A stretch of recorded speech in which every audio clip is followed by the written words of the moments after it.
अस्सलाम वालेकुम। Adobe Photoshop में सिलेक्शन के रिलेटेड जितने भी कंसेप्ट्स हैं और जितने भी तरीके हैं उन तमाम को आज के इस वीडियो में हम डिस्कस करने वाले हैं।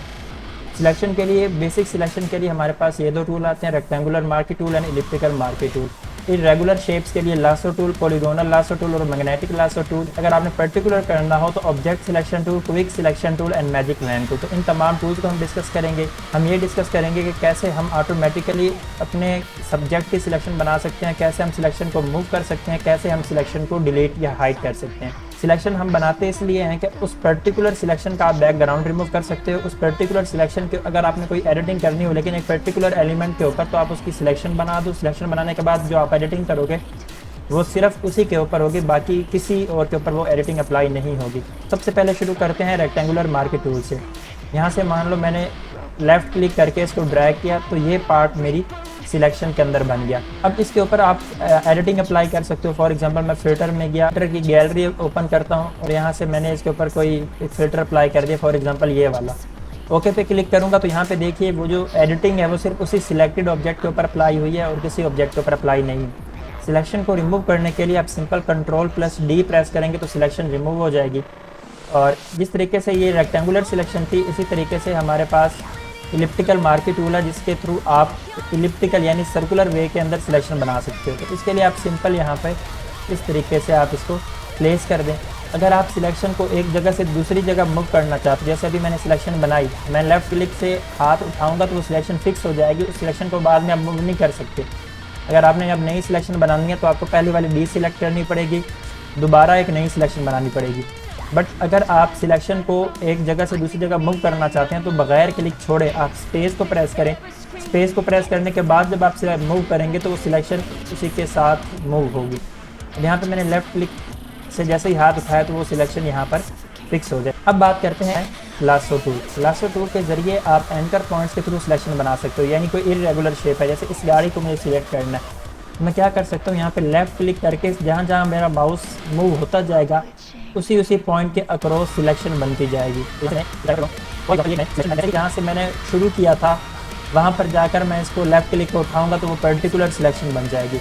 यहाँ से अगर मैं Ctrl+C करूँ और एक नई टैब ओपन करूँ, उस टैब में अगर मैं Ctrl+D करके स्पेस करता हूँ, देखिए वही गाड़ी यहाँ पर आगे जिस तरीके से मैंने सिलेक्शन बनाई थी उसी तरीके से वो गाड़ी की सिलेक्शन बन गई है। और सिलेक्शन को करने का तरीका मैं बताता हूँ Ctrl+D। नेक्स्ट है हमारे पास पॉलीगोनल लासो टूल। तो आपने एक बार क्लिक करना है, जो जहाँ पर आप दूसरा क्लिक करेंगे वहाँ तक इसका जो पाथ होगा वो बिल्कुल स्ट्रेट आएगा।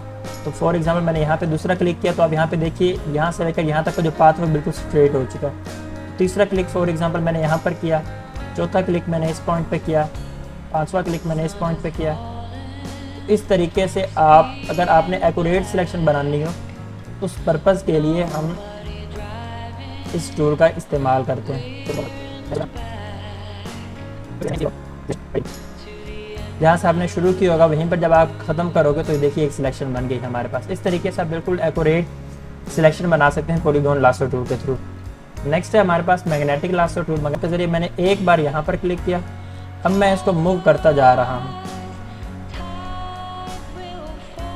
तो जैसे जैसे मैं मूव कर रहा हूँ, मैंने क्लिक नहीं किया हुआ, मैं खाली माउस को मूव कर रहा हूँ, वो वैसे वैसे ऑटोमेटिकली सिलेक्ट किए जा रहा है उस शेप को और आप बिल्कुल एक्यूरेट तरीके से इसकी सिलेक्शन को कंप्लीट कर सकते हैं।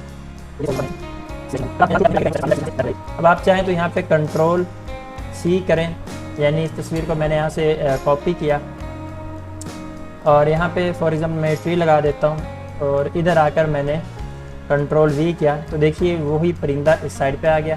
अब आप इसको सिलेक्ट करके Ctrl+T ट्रांसफॉर्मेशन ऑन करें और फॉर एग्जांपल इसको मैं इस तरीके से अपनी मर्ज़ी के मुताबिक सेट कर सकता हूँ, जो कि है ऑब्जेक्ट सिलेक्शन टूल। अगर आपकी तस्वीर में कोई ऑब्जेक्ट्स हैं, जैसे यहाँ पे देखें तो काफ़ी सारे ऑब्जेक्ट्स आ रहे हैं, इन ऑब्जेक्ट्स की अगर आपने सिलेक्शन बनानी हो ऑब्जेक्ट सिलेक्शन टूल के थ्रू लेफ़्ट क्लिक करके आप ड्रैग करें।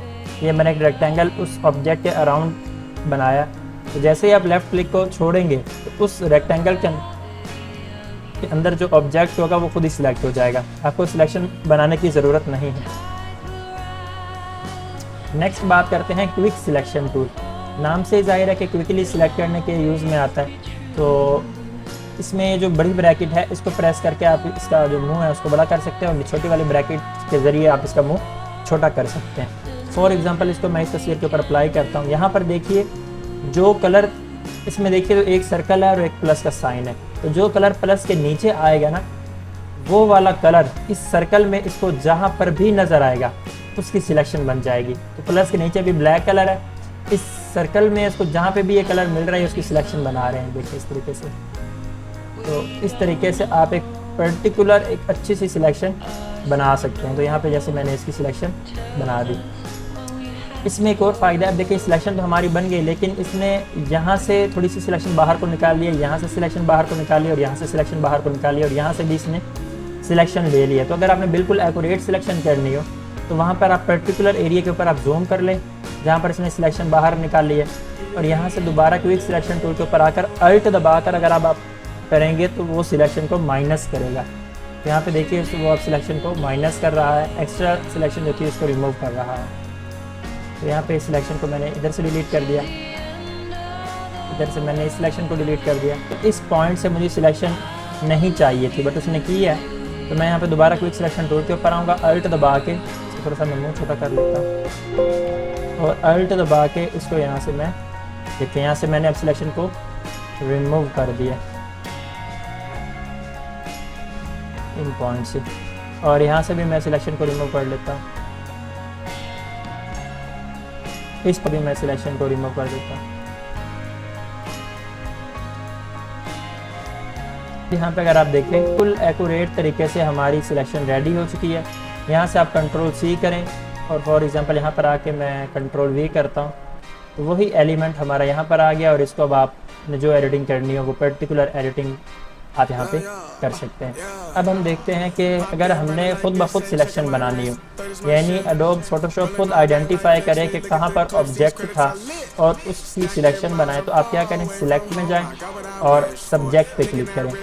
तो उसको उस तस्वीर के अंदर जहाँ पर भी कोई सब्जेक्ट नज़र आएगा वो उसकी ऑटोमेटिकली सिलेक्शन बना देगा। तो उसको इस तस्वीर में देखिए, यह हम पे सब्जेक्ट नज़र आया, इसने ऑटोमेटिकली सिलेक्शन बना दी। अब बात करते हैं यहाँ पे मैजिक वैन टूल की। मैजिक वैन टूल के थ्रू जब आप क्लिक करते हो अपने ऑब्जेक्ट के ऊपर, तो जिस कलर के ऊपर आप क्लिक करते हो वो कलर उसको जहाँ पर भी नज़र आ रहा होता है उस तमाम की वो सिलेक्शन बना लेता है। यहाँ पे कुछ कंसेप्ट्स हैं जैसा कि टॉलरेंस का मतलब ये होता है कि उस कलर से कितना डिफरेंट कलर हो तो ये उसको टॉलरेट करके उसकी सिलेक्शन बना लेगा। जैसे अभी टॉलरेंस 35 है, तो जिस कलर के ऊपर मैं आकर क्लिक कर रहा हूँ उस कलर से 35% डिफरेंट कलर होगा तो उसकी सिलेक्शन ये बना लेगा। जैसे अभी यहाँ पे मैंने इस पॉइंट पे क्लिक किया तो इससे कितना डिफरेंट कलर हो, 35% डिफरेंट कलर अगर है उसकी सिलेक्शन ये ऑटोमेटिकली फेच कर लेगा। तो ये था all about selection. I hope आपको वीडियो अच्छी लगी होगी। वीडियो अच्छी लगी हो तो वीडियो को लाइक, चैनल को सब्सक्राइब करें।